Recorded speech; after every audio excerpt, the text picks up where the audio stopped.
from New Jersey, put your hands together for Rubin.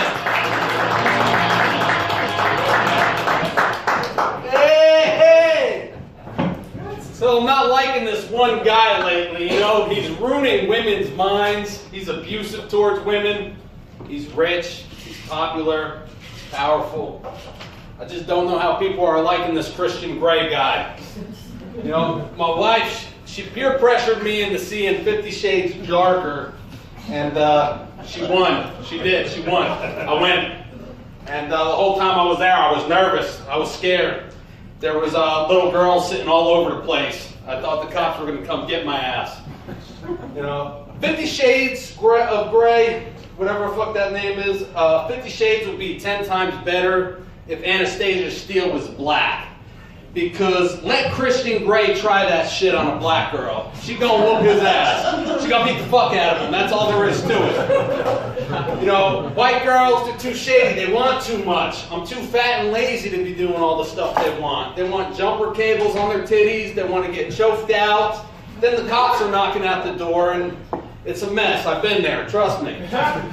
And I don't trust females anymore. I don't trust them. That's why there's no female serial killers. After the first kill, they got to run and tell someone. You know, and that's why I don't really trust my wife anymore. She said she wanted a 50 Shades relationship. She wanted me to be more like Christian Grey. And an hour later, I was being arrested for domestic violence. If only I was a rich white guy, then I would have gotten away with it. But I'm going to get her ass. I got my lawyers right now writing a contract up so I can imprison her in my house.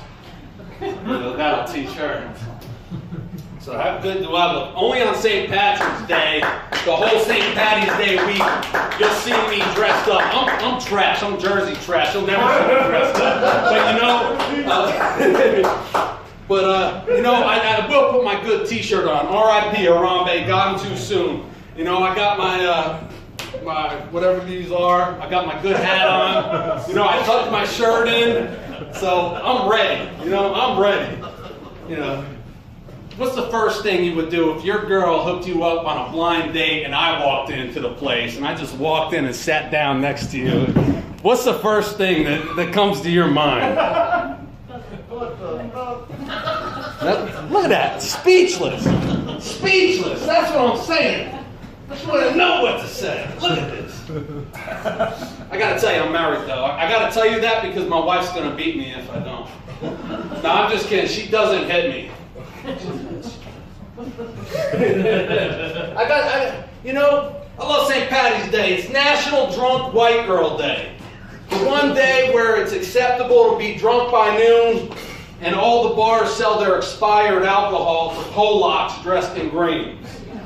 Why Polacks dressed in green? Good question, Ron. That's a good question. Why not Polacks dressed in green, you know? That's why. Let that sink in. I'm dropping knowledge on you guys. I got the same routine every St. Patrick's Day.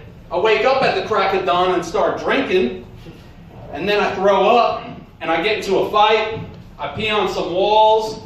And then I leave my house and I go to the bar.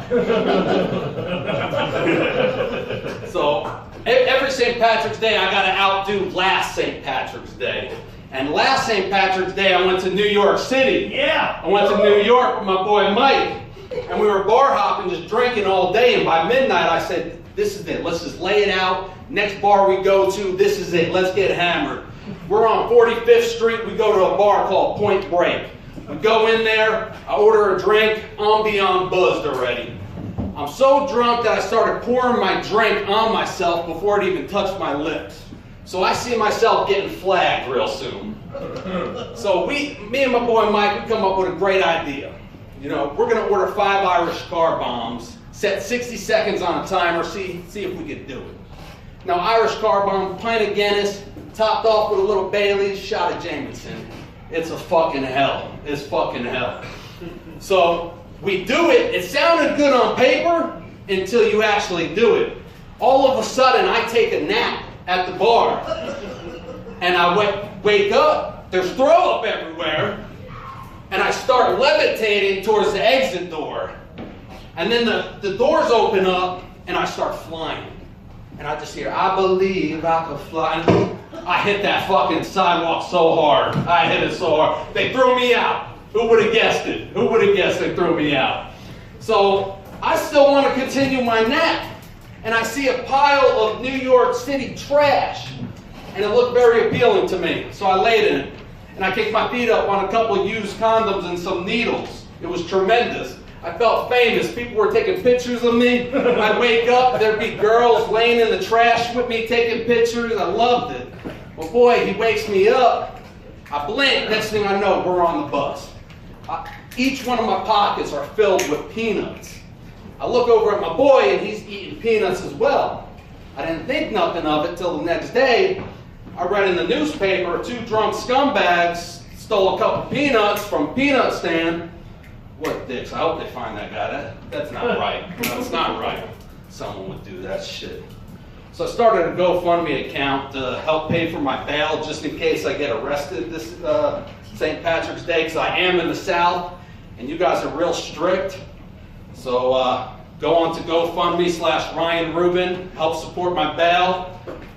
If I don't get arrested, I will be responsible enough to take the bus home. Now that may not be a big deal to you guys, but I never drove a bus before. My name's Ryan Rubin.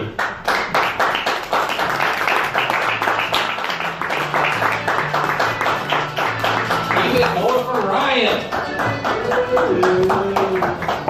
All right. Saying is 2 out of 3.